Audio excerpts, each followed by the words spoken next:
অনুপ্রেরণাময় এক নারী ইউশরা। শুক্রবার থেকে প্যারিসে আনুষ্ঠানিকভাবে শুরু হয়েছে ৩০তম অলিম্পিক। চলবে ১১ আগস্ট পর্যন্ত। বিভিন্ন খেলায় পদক জেতার লক্ষ্যে নামছেন ১০,০০০-এরও বেশি ক্রীড়াবিদ।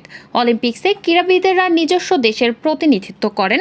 অলিম্পিক্সে সেই সব উদ্বাস্তু ক্রীড়াবিদদেরও খেলার সুযোগ দেওয়া হয় যারা স্বপ্ন পূরণের জন্য অবিশ্বাস্য সব বাধা অতিক্রম করেছেন।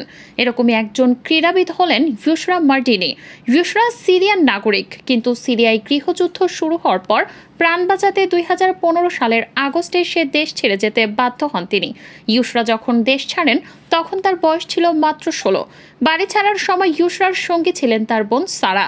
সফর ছিল কঠিন। প্রথমে কয়েকদিন শরণার্থী শিবিরে কাটিয়ে বিমানে চড়ে সিরিয়া ছাড়েন ইউশরা। দুই বোন লেবানন চলে যান, সেখান থেকে পৌঁছান তুরস্কে। তুরস্ক থেকে নৌকায় চড়ে গ্রিসের উদ্দেশ্যে রওনা দেন, কিন্তু তখনই বিপত্তি বাধে। জলপথে ১০ কিলোমিটারের রাস্তা নৌকায় করে ৪৫ মিনিটে পার হওয়ার কথা ছিল ইউশরাদের, কিন্তু যাত্রীদের সংখ্যা বহন ক্ষমতার বেশি হওয়ায় নৌকাটি যাত্রা শুরুর ২০ মিনিটের মধ্যে টলমল করতে শুরু করে। এই অবস্থায় ইউশরা, তার বোন এবং অন্য দুই যাত্রী নৌকা ছেড়ে জলে নামতে বাধ্য হন। সাঁতরে নৌকাটিকে তীরের দিকে ঠেলে নিয়ে যাওয়ার দায়িত্ব পড়ে তাদের উপর। প্রায় ৩ ঘন্টা ধরে সাঁতার কেটে নৌকাটি পাড়ে নিয়ে যেতে সক্ষম হন ইউশরারা। তবে গ্রিসে পৌঁছেও সংগ্রাম শেষ হয়নি ইউশরাদের।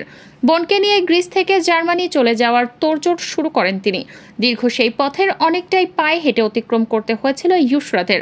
এক জায়গা থেকে অন্য জায়গায় যেতে সাহায্য নিতে হয়েছিল চোরা কারবারিদেরও।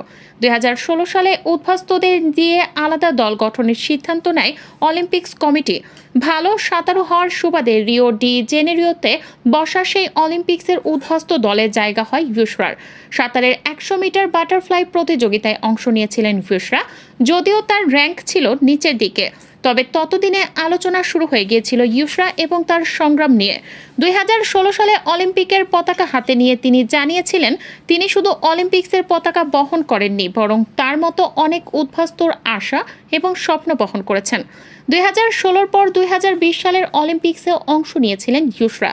তবে উদ্বাস্তুদের অধিকারের পক্ষে কথা বলে ততদিনে বিশ্বের দরবারে পরিচিত নাম হয়ে উঠেছেন তিনি।